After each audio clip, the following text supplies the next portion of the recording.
Hoy, en Laboratorio de Ideas, conversamos con Alberto Rojo, un físico y músico tucumano con gran vocación comunicadora y apasionado por la divulgación científica. Y momentos después, le hacemos un reconocimiento al patriarca de la arqueología argentina, el doctor Alberto Rex González.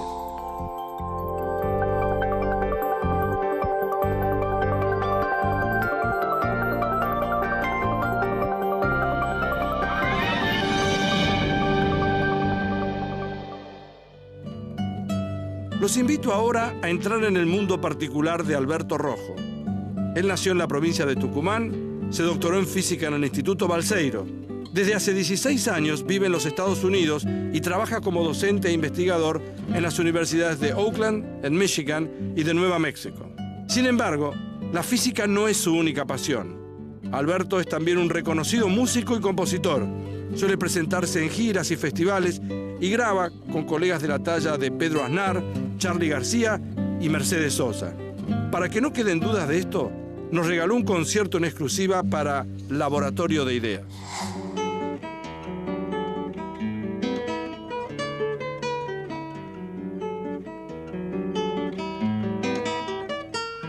Qué bonito, qué curioso, qué bonito. Que haya formas, mil estrellas, que haya un sol. Qué bonito, qué curioso, qué bonito. Que haya idiomas, mil maneras de decir amor. Qué curioso que haya guerras, que haya treguas, que haya paz. Qué bonito que es el ritmo del vals.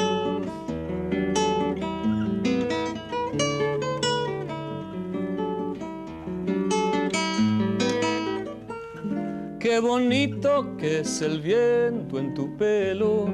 Qué curioso que haya 5 dedos la palabra amigo y que los colores sean como son. Qué bonita es la verdad en tu boca.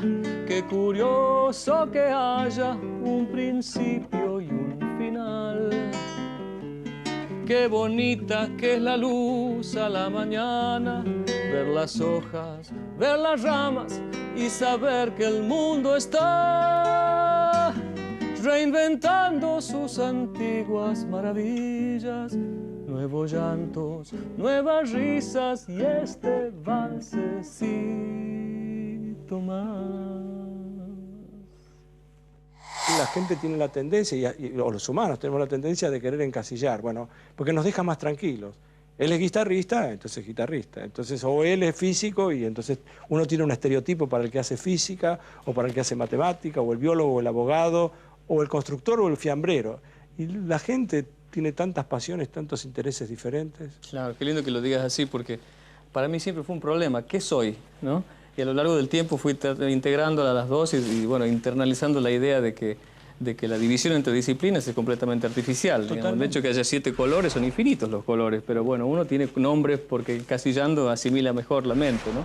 Uno tiene curiosidades, algunas veces tiene inquietudes y algunas veces tiene el privilegio de poder desarrollarlas. O sea, hay muchos chicos que a lo mejor tendrían la oportunidad de tocar la guitarra como vos, o igual, o mejor, o estar sentados acá haciendo un programa de televisión mejor que yo, pero a lo mejor no se les dio la oportunidad, y porque no pudieron estudiar y están a lo mejor en la calle tratando de ver si limpiando el vidrio de algún auto consiguen un peso.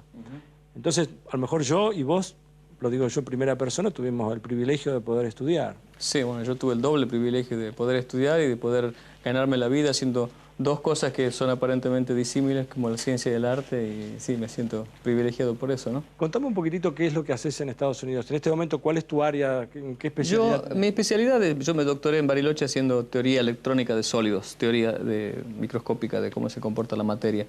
Y siempre seguí en esa línea, con algunas ramificaciones. ¿Me explicás lo que es la teoría microscópica? Bueno, digamos, la materia está hecha de átomos, sí, ¿no? Uno empieza a cortar un pedazo de acero y de hierro y se va hasta que llega un momento que no es más hierro si no lo corta, ¿no? Uno podría decir, a ver, te voy a interrumpir, ¿me bancás que te interrumpa? Dale.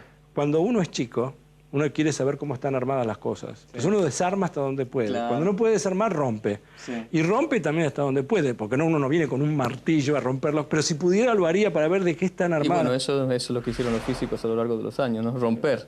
Romper, para ver cómo... Para encontrar cómo está constituida la materia íntimamente, ¿no? Lo más pequeñito. Lo más pequeñito, no hemos llegado a lo más pequeñito todavía, pero a los átomos sí, y yo me ocupo de esa escala, digamos, de cómo los átomos tienen electrones que dan vuelta alrededor y se mueven y conducen la electricidad. Y bueno, yo estudio cómo se conduce esa electricidad, por qué es un material superconductor, por qué no lo es.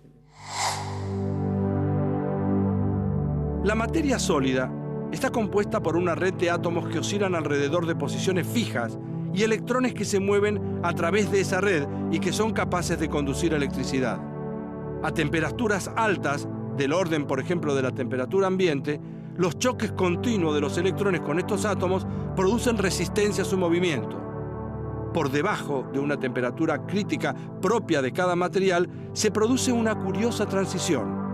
Los electrones se comportan colectivamente como una onda que puede propagarse libremente entre los átomos. La resistencia eléctrica desaparece y el material se convierte en superconductor. Un material superconductor es un material, en primer lugar, que transporta la corriente sin que se genere calor. Viste que la bombita de luz, cuando vos la enchufás, pasa corriente por ahí, se genera calor y entonces irradia la luz, ¿no? Hay materiales como los superconductores en que la corriente se puede transportar sin que se caliente. Los materiales superconductores permiten el desarrollo de una amplia gama de aplicaciones. Entre ellas, la levitación magnética de un tren que elimina totalmente la fricción con las vigas, ya que flota sobre un riel magnético. Este tren existe en el Japón y recibe el nombre de Yamanashi. En la técnica de resonancia magnética para obtener imágenes del cuerpo humano, se utilizan cables superconductores para construir imanes de altos campos magnéticos. Actualmente hay una gran actividad para desarrollar cables superconductores y de esa forma poder transportar corriente entre centrales eléctricas. Cuando escuchás a alguien que está tratando de difundir la física y vos decís, no, mira, no lo digas de esa manera porque así no se entiende. Y en lugar de estar convocando a la gente y seduciéndola, invitándola para que te escuche, mostrándole la belleza de lo que tiene la física, si se la contás de esa manera no se entiende y lo estás alejando. ¿Cómo te pasa a vos? Yo trato de contarlo de alguna manera en que lo acerque. Ajá. Y creo que existen las maneras. Es un desafío tremendo, ¿no? Porque requiere, por un lado, mucha pasión al comunicarlo, porque gran parte de la habilidad de algo, la efectividad de la transferencia del mensaje es la pasión, ¿no? Y por otro lado, tenés que comprenderlo muy profundamente para poder traducir algo que en general está expresado en el lenguaje formal, en el lenguaje cotidiano y que no aleje, ¿no? Porque, claro, yo digo siempre a mis estudiantes que la matemática da miedo y la física inspira odio. Bueno, la gente, ¿no? le teme a la matemática y odia a la física, y simplemente es por creo yo, porque no existe ese mecanismo de explicar las leyes más fundamentales en lenguaje sencillo, ¿no? Y que son transmisibles en lenguaje sencillo. Yo creo que también damos respuesta a preguntas que nadie se hizo. Entonces es muy complicado estar sentado con alguien y vos le decís, yo te voy a contestar. Y vos decís, ¿cómo me vas a contestar? Si yo no te pregunté nada todavía. Sí, pero siempre se puede tomar la frase de alguien y formularla como una pregunta, porque mi experiencia cuando yo inserto esos comentarios en charlas informales, siempre hay interés. Porque la gente es intrínsecamente científica desde chiquito, curioso. Y a todo el mundo le interesa saber. Y no solo porque es interesante enriquecer la mente, sino porque te hace la vida más fácil.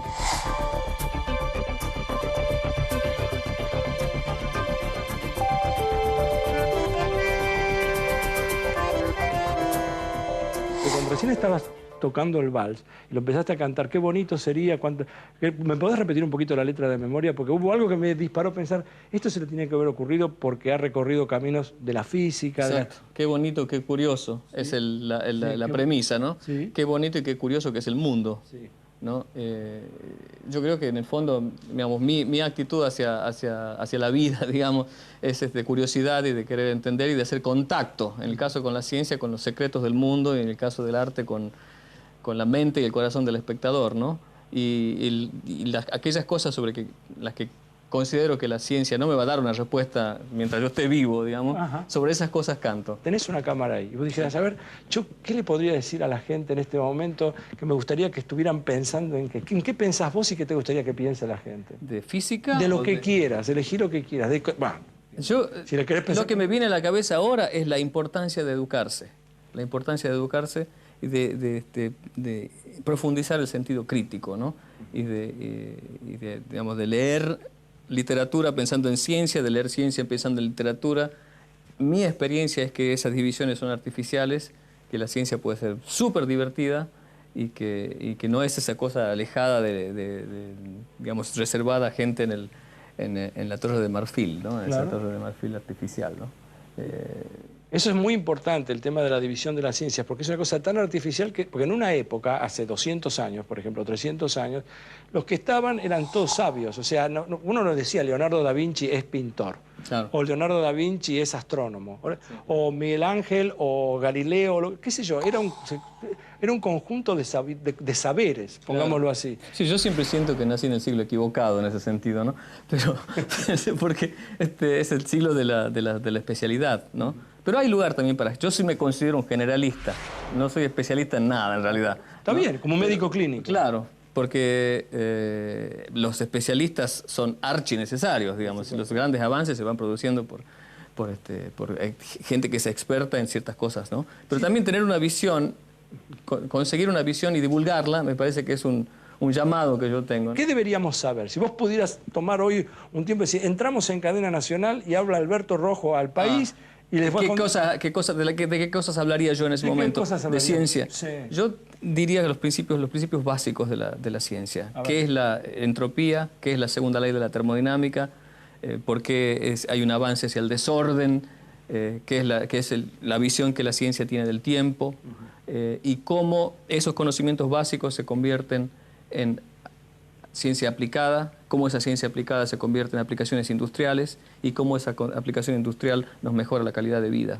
Haría un recorrido por esa cinta transportadora que empieza en la curiosidad sobre cómo funciona el mundo y termina en un buen horno de microondas, en el internet y en el CD player, digamos, ¿no? Eso sería lo que yo haría y reservaría un tiempo de acuerdo a cuánto me des en el espacio. Si me das una serie de televisión, hago un curso. Sí, hacemos un curso. Tengo una última pregunta para hacerte. ¿Qué fue lo que más te sorprendió? Iba a decirte en tu vida de físico, pero te voy a decir, bueno, en tu vida. ¿Qué cosa fue lo que dijiste, esto me acaba de rayar, no puede ser? Me rayaron un montón de cosas. Sí. Las revelaciones que tuve en mi vida, las que me acuerdo más, son a los 8 años cuando mi viejo... una vez se fue de viaje y puso las obras de Chopin que él escuchaba siempre. Yo medio extrañándolo a él, puse las obras y sentí como una cosa, como la primera vez que uno tiene sexo, que sentí que me pegaba esa música, ¿no? Y la segunda revelación también con mi viejo que me explicó la teoría de la relatividad cuando tenía 11 años y me pareció tan loco que el tiempo cambie, ¿no? Que el tiempo sea algo que puede variar según la velocidad que uno se mueva. Y después la traté de explicar a un tío y no se la pude explicar. Me quedó la sensación de que creía que la había entendido, ¿no? Pero bueno, esas dos cosas me tocaron mucho. Gracias, Alberto. El pensamiento de Alberto Rojo contempla ciertos conceptos que vale la pena compartir. Por ejemplo, que la poesía muchas veces nos permite vislumbrar respuestas que la física parece no poder darnos, o que ambas surgen de la búsqueda de la verdad. También que si nos detenemos en la historia de los grandes descubrimientos, hay mucho de ciencia en la poesía y mucho de poesía en la ciencia.